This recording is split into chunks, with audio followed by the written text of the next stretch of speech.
Bienvenue sur Le cinéma est partout.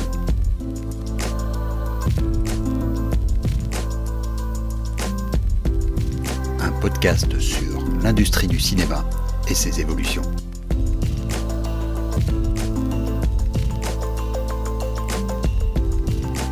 L'intelligence artificielle est-elle le nouveau buzzword à la mode, après l'algorithme, le Web 3, le métaverse? Ou va-t-elle vraiment changer nos vies? Ce qui est sûr, pour l'instant, c'est qu'elle n'envahit pas seulement les discours des futurologues patentés. Elle s'insinue dans nos outils de tous les jours. Il y a à peine quelques semaines, on s'émerveillait des dessins enfantins générés par le programme DALL-E 2. Et voilà qu'aujourd'hui, on retrouve ces mêmes fonctionnalités dans Canva, dans Notion, qui produit non seulement du texte mais aussi du code, automatiquement, sans oublier bien sûr nos assistants vocaux ou le système reCAPTCHA qui permet à Google d'affiner la reconnaissance de photos. Bref, les IA sont là. Elles sont devenues un produit grand public. GPT-3, le modèle d'IA d'OpenAI, est disponible à qui veut s'en servir pour un prix dérisoire. Reste à savoir ce que sont vraiment ces IA et à quoi elles pourront bien servir. L'intelligence artificielle, d'abord, porte plutôt bien son nom. Elle imite le fonctionnement de l'intelligence humaine. C'est un artifice, forcément basé sur la connaissance humaine du fonctionnement de sa propre intelligence. Connaissance qui, rappelons-le, reste très parcellaire. Les neurosciences elles-mêmes font constamment des découvertes qui contredisent ce que nous pensions il y a quelques années encore. Très schématiquement, l'intelligence artificielle reproduit donc, à grande échelle, ce que nous savons de nos processus d'apprentissage. Des algorithmes interconnectés à la façon de neurones analysent d'énormes banques de données, puis réintroduisent le feedback dans les données analysées. Elles finissent ensuite par privilégier un certain type de réponse par rapport à d'autres, tout comme nos neurones renforcent un certain type de connexion par rapport à d'autres. Tout cela marche très bien sur le papier, mais provoque parfois encore quelques petites catastrophes, dont on aime à se gausser, comme cette IA conversationnelle lâchée sur Twitter, devenue raciste et glorifiant le nazisme en moins de 24 heures. Les internautes sont taquins. Si ce n'est que ce genre d'anecdote, c'était il y a 6 ans. Une éternité dans ce monde. Aujourd'hui, pour des tâches relativement simples, comme écrire un tweet ou même un article de blog sur un sujet donné, les résultats sont assez saisissants. Il n'a évidemment pas fallu bien longtemps pour que des petits malins tentent l'expérience sur des scénarios, en faisant ingurgiter des milliers de scripts à une intelligence artificielle. Le résultat, bien sûr, tient plus de la blague que du film, ou du stunt marketing, dont raffole tant Netflix. Mais là aussi, les choses vont très vite. Ce lundi, je recevais par exemple dans mon feed cette annonce.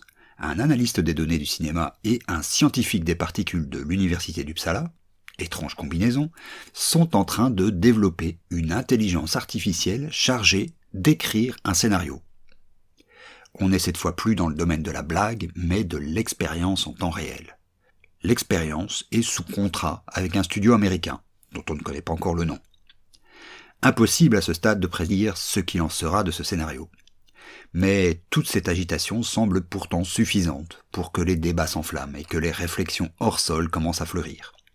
Le métier de scénariste ou de monteur va-t-il mourir? Une IA peut-elle être détentrice d'un droit d'auteur? Est-ce qu'on est entré dans l'univers de Terminator? Rien de tout cela n'a de sens, bien entendu, puisque justement, le sens, c'est ce qu'une IA est incapable de produire. Une IA est fondamentalement probabiliste, alors que le sens ne vient que de la divergence. Ce qu'elle peut produire, par contre, c'est de l'itération, des recombinaisons d'éléments dans un ordre logique, ou du moins compréhensible, parmi lesquels il est possible de choisir. L'IA est une force de proposition extrêmement puissante, mais elle risque d'avoir beaucoup plus de mal à produire de l'art. Pourquoi ? À cause de 2 facteurs, l'empathie et l'abstraction. La capacité d'empathie est ce qui nous permet de comprendre les sensations et expériences des autres. C'est ce qui nous permet de ressentir ce qu'ils ressentent et de comprendre leur point de vue. La capacité d'abstraction est ce qui nous permet de voir le monde de différentes manières. C'est ce qui nous permet de prendre le concret et d'en faire quelque chose d'abstrait. C'est ce qui nous permet de voir le monde, non pas comme il est, mais comme il pourrait être. La combinaison de ces deux choses, l'empathie et l'abstraction, est ce qui nous permet de créer de l'art. Si vous trouvez que ces quelques lignes sur l'empathie et l'abstraction sont, ma foi, fort intelligentes, sachez qu'elles ont été créées par GPT-3, l'IA dont je parlais au début de l'article. Bref, revenons-en au cinéma et aux IA. On pourra toujours s'embarquer sur de grandes théories philosophiques et s'amuser à jouer les futurologues à la Laurent Alexandre. On peut aussi être plus terre à terre et regarder ce qu'il est possible de faire maintenant ou dans les mois à venir. Ainsi, plutôt que de faire voir à une IA standard 4000 films d'horreur en espérant qu'elle en reproduise la quintessence, on pourrait l'utiliser pour esquisser, juste esquisser, des pistes de scénario, des propositions de montage, des choix d'étalonnage. On pourrait aussi, sans doute, les utiliser pour générer plus rapidement et à moindre coût des décors pour les studios virtuels, qui eux aussi sont amenés à se démocratiser. En clair, s'éviter les moments fastidieux pour ne plus se concentrer que sur le choix lui-même et sur l'exécution du produit fini. Mais il y a évidemment un autre usage de l'intelligence artificielle qui, elle, est déjà bien implantée dans les usages, le deepfake. Ce n'est là non plus pas vraiment une technologie révolutionnaire. Rappelons-nous les manipulations de George Lucas sur la deuxième trilogie Star Wars.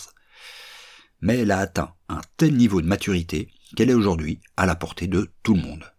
Ces usages sont déjà nombreux, comme la synchronisation des mouvements de bouche sur les voix pour rendre les doublages plus réalistes, ou encore la synthétisation de voix, qui a par exemple permis à Val Kilmer d'avoir des lignes de dialogue dans Top Gun Maverick.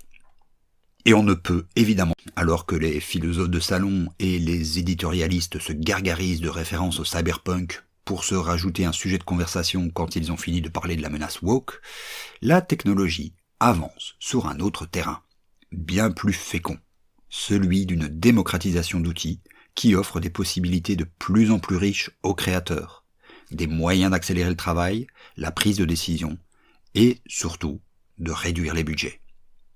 Tout bénéfice pour les créateurs qui ne sont pas prêts d'être remplacés par des machines. À la semaine prochaine.